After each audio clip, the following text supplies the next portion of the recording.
have a history that we have to reconcile to, and there are people who are dealing with difficulty. Got a real bad infection. My wife and my kids had a hard time cleaning me up. If it was 7 out of 10 non-Aboriginal kids, would we act? We would act.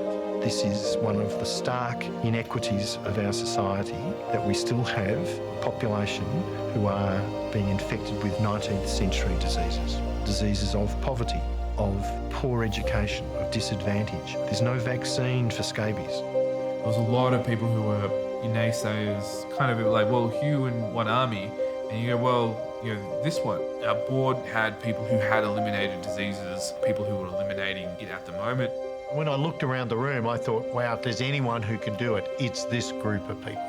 I knew that One Disease had a thoughtful approach around first doing no harm and to bring empathy.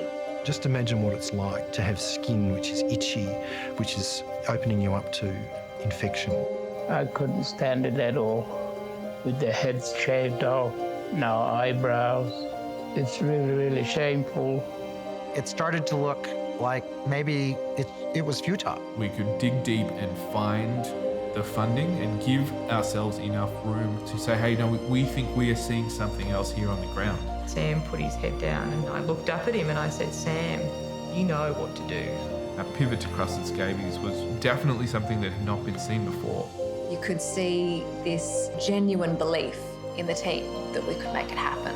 Things happen because someone gets interested and they lobby and they force it.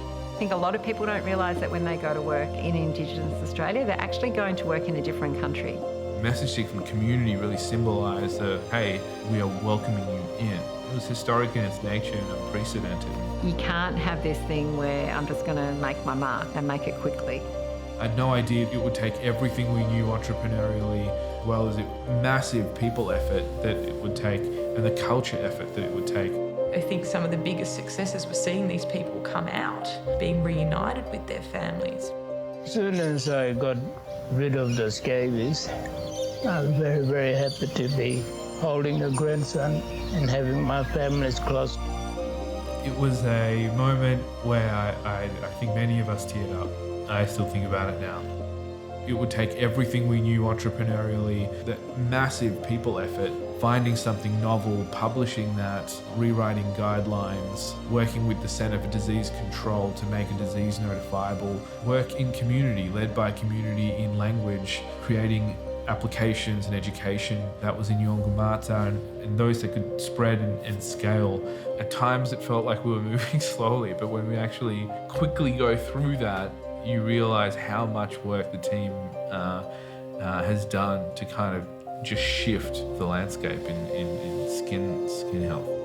There was a group of individuals that actually said, hey, we think we can actually make a difference. And it's something that I'm just so incredibly proud of.